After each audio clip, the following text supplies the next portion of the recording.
Hi everybody, this is Laura, City Scrapper. Thank you so much for joining me today. Today I have a layout that I made for Mixed Media Mayhem. Mixed Media Mayhem is a weekly series. This week the prompts are modeling paste, sprays, and flowers.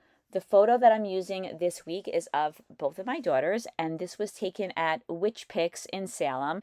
We have gone to Witch Pix in Salem quite a few times. I really like the results, and this is one of the photos that we had taken. And they give you the photos with 4 different filters on them, and I don't usually have black and white photos, but since one of the filters is black and white, I thought that would be perfect for mixed media because I could kind of go crazy with the colors and not have to worry about the colors in the photo. And I also really like the way the black and white goes with the subject matter. So I started by cutting my photo down to 4 by 4 inches. I matted it on some white cardstock. I matted it again on a black sparkly cardstock I got quite a while back at AC Moore before it went out of business. That was an arts and crafts store in my area. And then I took a whole bunch of Halloween themed papers. I make so many Halloween layouts. I actually have an envelope with a whole bunch of Halloween scraps in it. And so I chose a number of them and I'm layering them behind the photo. I want the layers to look distressed, so I use my scissors to distress the edges, and now I'm bending the papers as well just to give it an extra level of distress. I was happy with the way the papers looked layered behind the photo. I wasn't really sure though what I wanted to do in the background, so I just took my pencil and I drew a line so that I could see where the photo was going to go. And then I just grabbed some of my stamps and StazOn in jet black, and I began to stamp in a few areas, mainly around the edge of the photo, and I thought I would see where that took me. I started off with a stamp that's called Crosshatch Scratches. That's made by Technique Junkies. This is the first time that I'm using this stamp, and I really like it. I think this might become one of my regular background stamps. So I stamped behind where the photo is going to go, and then I thought I would also stamp another cluster off to the right toward the bottom of the layout. Next, I grabbed a dot stamp. I believe that's a Stampin' Up stamp. I use that one all the time. And then I have a script stamp that I also use quite frequently, and it makes some script letters on the layout. And I think that all of those stamps go really well in pretty much any background. I mentioned that I was using StazOn ink. The reason that I'm using that ink is because if it gets wet, it won't run or smear, and that's very important because I'm going to be adding sprays on top of the stamping. And you don't have to use StazOn ink, but it is important to use an ink that is archival, that won't run if you're going to stamp and then put sprays on top of it. I also wanted to add a bold element, so I used a stamp that I got in Hobby Lobby. It's a large circle made up of smaller circles. I stamped those in a few places, and I kept them to the same areas that I had already put some stamping down. I add some more stamping later on, but now I'm going to begin adding some sprays. I'm using some Tattered Angels Glimmer Mists, and I use 3 different colors of purple, and one's kind of a purplish blue. I use Spooky Night, Forest Flowers, and Royal Crown. As usual for me, I'm using the packaging technique. I love to save pieces of plastic. I put a little bit of the ink on the center of it, and then I add it in small amounts around the layout. I also love adding splatters, and I add quite a few splatters to this layout. Sometimes I want a layout to look neater than other layouts, but I thought that it would be okay if this layout looked a little less neat than some of my other layouts, just because it's a Halloween themed layout. So I add quite a few splatters to this layout, and I continue doing that throughout the process of making this layout. So I started off with the lightest color of purple that I was going to use. It's really not that light, but then I moved to a darker color, and I added some of the color down, and then I also added some splatters of the same color. The piece of paper that I'm using is a gessoed piece of heavy white cardstock, and that helps me to be able to clean things up, so I was able to pick up some of the color when it got into places that I didn't like. Another thing that I really love to do is to try my photo, or in this case it's a photo cluster, over the mixed media to see if I like the way things are coming. I do that much more frequently than you see on my videos. I will continually put it on top just to make sure that I like the way the whole layout is coming together. Now I'm doing one of my favorite things, which is sprinkling some water on top of the sprays and then rolling my paper towel roll over the water, and that lifts up some of the color. It makes a really cool effect that I don't know how I can achieve any other way. I use the water on almost all of my mixed media layouts.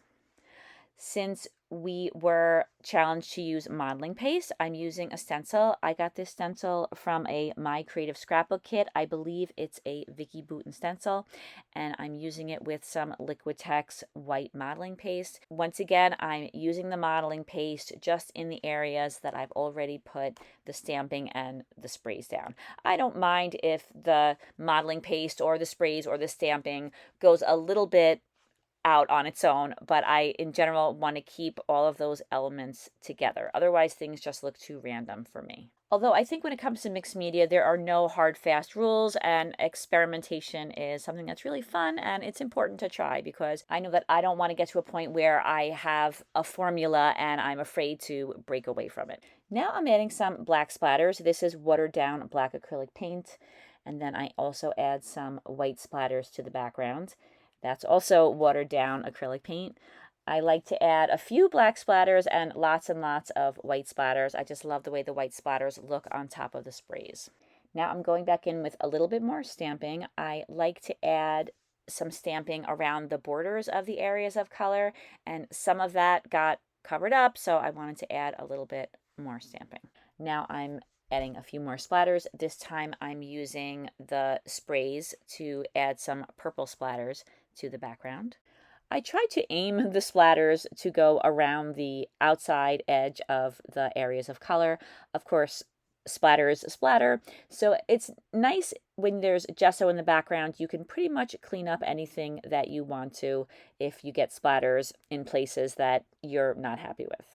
I have had to throw away a couple of backgrounds here and there, but for the most part, I feel that I've been able to fix backgrounds by removing sprays or adding gesso on top of them. I don't really worry about making mistakes because I feel that most of them can be fixed, and if they can't be fixed, sometimes you just have to try things. Well, now I'm going back in with a paintbrush. I wanted to add a little bit more of this reddish purple to each of the areas of color. I'm also adding a couple of splatters using the paintbrush as well. I could have continued to use the packaging technique, but since I already have my photo in place, I thought it would be easier to just use a round paintbrush and add a little bit of color that way. After I added this reddish purple color to the background, I decided that I had to do yet more stamping. So I took that same stamp, that Crosshatch stamp, and I added a little bit more stamping all around the layout. Often when I'm editing my mixed media videos, I think that I should cut out some of these parts where I repeat steps several times. I know that when I'm watching a mixed media video, I like to see all of it, so that's why I leave everything in. And then, of course, if you want to fast forward, you could feel free, but I just think that it's helpful to have everything there if you'd like to watch it. I'm not done with the mixed media yet, but I was thinking that it was time to start thinking about some of the other elements on the layout. I added the title Hocus Pocus. That was a pre-made title from a Thickers Halloween themed pack. I also added some of these Recollections bats. I love these Recollections bats. These were from Michael's several years ago. I bought as many as I could find, and I am down to my last few bats. They are super cool. If you look carefully at them, they're sparkly. I just love them. My intention was to leave the background different colors of purple, but I just didn't like it. I put it aside for a day. I came back to it again, and I still wasn't crazy about it. So I decided that I was going to add a few hints of orange and also some green to the layout as well. I picked out 3 different colors of orange: golden bronze, sharp orange, and apricot jelly. And you could see that I'm just adding little bits of it around the layout. I'm trying not to overshadow the purple with the other colors, but I did want to have those other colors mixed in. And now I'm using some green. Again, these are all Tattered Angels Glimmer Mist. I'm using Golden Forest, Golden Olive, and Money Bags to make the green in the background. I originally used ATG adhesive to attach my photo down to the background, but because there's gesso and a lot of mixed media, it didn't stick. So since it wasn't sticking, I decided to remove it for this part of the layout since I'm adding more sprays to the background. I thought it was down there, but it just came right off. And sometimes with mixed media, you really have to use something like gel medium or liquid glue to get some elements to stay attached to it. Once again, I'm adding some droplets of water to the background. I wanted the new application of color to look like the purple. I wanted it all to go together. So I'm doing all of the same steps. I added the water, and then I add some white acrylic paint. Then toward the end of this process, I add some more black acrylic paint splatters as well. This layout really gave me a hard time as far as I really couldn't decide if I liked it or I didn't like it, if I should keep going or if I should stop working and create a new background. At one point, I actually stopped working on this layout or this background and I tried to make a different background, but then I looked at this one again and I decided that it could be salvaged, and I think that adding the orange and the green made me happy with it. Here's where I add a few more black splatters to the background, and then I'm also going to go back in once again and add yet more stamping. So there's lots and lots of layers going on here. I do want to point out that it's really not necessary to add so many layers. You could add some stamping, some sprays, some modeling paste, and be done. This is just my process. I tend to keep going and going. I've pulled out some of my Halloween stash. I'm going to add a couple of embellishments to the layout. I added a crystal ball to the left of the photo. I add a little witch hat to the letter S, and I put a cauldron next to the letter P, and then I put a little cat on top of the crystal ball. Now I'm adding something called Punchinella to my layout. This is sequin waste. When they punch out the sequins, this is what's left, and I love using this on mixed media layouts. So I cut 3 different pieces. I cut one that I put to the right of the photo, and then one on the top and one on the bottom, and I cut the edges kind of jagged because I want that irregular look to them. And they're a little hard to attach down, so I use some Glossy Accents, which is an adhesive, but it's also very shiny, so it makes a couple of the areas on the layout kind of shiny, but I didn't mind that on this layout. Of course, if you don't want your layout to be shiny, you have to use something like heavy gel medium, and that will adhere things down, but it won't add the shininess. Although you do have to use matte finish gel medium if you don't want the shininess. So I added a few black jewels to the photo corners. I added a little extra glue to those embellishments to make sure that they stay put on the layout. And then I add just a few more black splatters in a couple of areas that I thought needed a few more. And then I remembered that the last item on the list for this week was flowers. I didn't have any flowers on my layout, so I pulled out a couple of purple flowers. I layered them on top of each other. I found a tiny black flower with a rhinestone in the middle, and I put those together on the bottom of the photo, and then I added some plastic leaves, and that completes the layout. Here are some close-ups. Thank you so much for watching this video, everybody. I really hope that you enjoyed watching it. If you ever have any questions, please feel free to leave a comment. You can also contact me on Instagram. I'm City Scrapper on Instagram as well.